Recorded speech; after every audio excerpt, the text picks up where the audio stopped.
الحمدللہ والصلاۃ والسلام علی رسول اللہ صلی اللہ علیہ وسلم۔ ماشاء اللہ اس مادہ پرستی کے زمانے میں جب کہ ہر انسان دنیا میں کام کاجوں میں مصروف ہے، ایسے حالات میں اپنے بچوں کو قرآن کریم پڑھنے کے لیے، قرآن کریم یاد کرنے کے لیے وقف کرنا، یہ ماں باپ کی بہت بڑی قربانی ہے اور اللہ کی رضا کا ذریعہ اور سبب ہے۔ نبی کریم صلی اللہ علیہ وسلم نے جتنے فضائل قرآن کریم پڑھنے، پڑھانے، سننے، سنانے کے، یاد کرنے کے بیان فرمائے ہیں، ان سارے فضائل کے یہ لوگ مستحق بنتے ہیں۔ قرآن کریم اللہ تعالیٰ کی 4 بڑی کتابوں میں سے آخری کتاب ہے۔ 104 صحیفوں میں سے سب سے بڑا صحیفہ قرآن کریم ہے، جو سب سے آخری نبی کریم علیہ الصلاۃ والسلام کے اوپر نازل ہوا، اور نبی کریم صلی اللہ علیہ وسلم نے 23 سال میں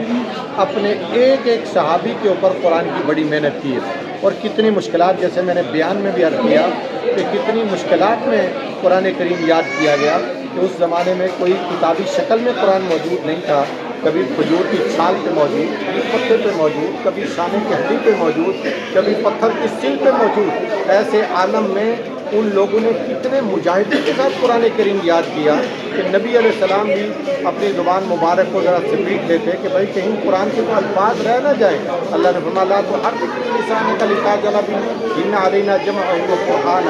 پھر اللہ تعالیٰ نے حضور کے سینے میں قرآن کو محفوظ فرمایا۔ پھر اس کے بعد جب نبی علیہ السلام دنیا سے تشریف لے گئے، پھر ایک ایسا مرحلہ آیا کہ قرآن کریم کے بہت سارے قاری یک مشت ایک ہی مقام پہ شہید کر دیے گئے، تو ایسے میں صحابہ کے کان کھڑے ہوئے کہ قرآن محفوظ ہونا چاہیے۔ تو ان صحابہ کرام نے اس قرآن کو جمع کیا، ایک بندے سے آیات کو جمع کیا، اور باقاعدہ ان سے گواہ لیے کہ کس کے سامنے آپ نے حضور پاک صلی اللہ علیہ وسلم سے یہ سنا۔ قیامت کی صبح تک اللہ پاک اس قرآن کی حفاظت کریں،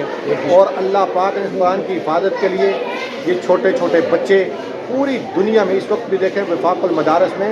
1 لاکھ سے زیادہ بچے وہ ہیں اس سال جو قرآن کریم حفظ کا امتحان دیں گے، اور 5 لاکھ بچے وہ ہیں جو اس قرآن کی تفسیر اور اس قرآن کے علوم پڑھنے والے لوگ ہیں۔ تو الحمدللہ آج سے چند سال پہلے رابطہ عالم الاسلامی سے مولانا حنیف جالندری صاحب نے پوچھا کہ آپ یہاں سعودی عرب میں کتنے بچے قرآن کے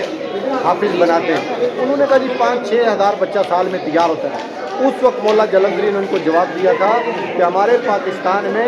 65,000 بچہ ہم سالانہ تیار کرتے ہیں۔ اب یہ صرف ایک وفاق المدارس العربیہ کی بات ہے، باقی جتنے مساجد کے بورڈ ہیں ان میں بھی قرآن کریم پڑھایا جاتا ہے۔ تو آج ضرورت اس بات کی ہے کہ پوری دنیا میں اس قرآن کریم کی روشنی کو عام کیا جائے، اور اس کے لیے ضرورت ہے کہ ہر آدمی